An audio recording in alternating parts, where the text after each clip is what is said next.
बोलिया क्या है जी يا مرحبا माशाल्लाह जी अपने مرحبا सऊदियों का एहतराम है जी अल्लाह तिको मलाफी अल्लाह तिको मलाफी शेख يا مرحبा يا مرحبا अल्लाह की ਇਹ माफी ਸऊदिਆਂ है ਦਾ या शेख। ਮਾਸ਼ਾਅੱਲਾ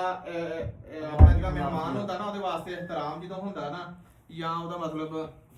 ਉਹਦੇ ਵਾਸਤੇ ਇੱਕ ਇੱਜ਼ਤ ਹੁੰਦੀ ਦਿਲ 'ਚ ਪਿਆਰ माशाल्लाह ਹੁੰਦਾ शेख मसूद مرحبا ਤੇ ਫਿਰ ਉਸ ਤੋਂ ਬਾਅਦ ਸਾਹਿਬ ਇਹ ਬੰਦੇ ਨੂੰ ਇੱਜ਼ਤ ਦਿੰਦੇ ਨੇ ਮਹਿਮਾਨ ਨਵਾਜ਼ੀ ਵੇਖੋ ਤੁਸੀਂ ਤੇ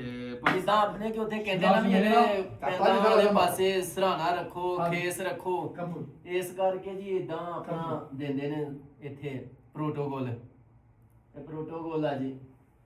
ਮਾਸ਼ਾਅੱਲਾ يا مرحبا يا مرحبا الله يحييك ਅੱਲਾਹ ਤਿਕੋ ਮਲਾਫੀ ومرحبا ومسهلا يا شيخ مسعود انتم مثل المطر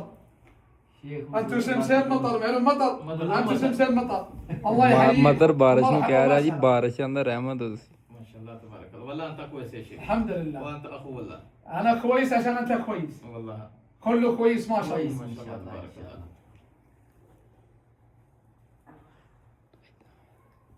ਇਹ ਮਾਸ਼ਾਅੱਲਾ ਜੀ ਸ਼ੇਖ ਮਸੂਦ ਹੈ ਜਿਨ੍ਹਾਂ ਨਾਲ ਮਾਸ਼ਾਅੱਲਾ ਅਸੀਂ ਵੀਡੀਓ ਬਣਾਈਏ ਨਾ ਤੇ ਜਾਂਦੀ ਲੱਖਾਂ ਹਜ਼ਾਰਾਂ ਵਿਊ ਚ ਚੌਰ ਸਾਹਿਬ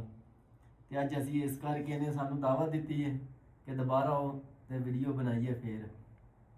ਤੇ ਅੱਲਾ ਖੈਰ ਕਰੇ ਜੀ ਇਹਨੂੰ ਕਹਿੰਦੇ ਪ੍ਰੋਟੋਕੋਲ ਨਹੀਂ ਤੇ ਅੱਜ ਨਬੀ ਨੂੰ ਬੰਦੇ ਨਹੀਂ ਮਤਲਬ ਲਾਗੇ ਲਾਉਂਦੇ ਹੈਗੇ ਦੇਖੋ ਜੀ ਅਸੀਂ ਚੰਗੇ ਆ ਤੇ ਉਹ ਮਾਸ਼ਾਅੱਲਾ ਸਾਡੇ ਨਾਲ ਇਸ ਕਰਕੇ ਚੰਗੇ ਚੱਲਦੇ ਹੈਗੇ ਨੇ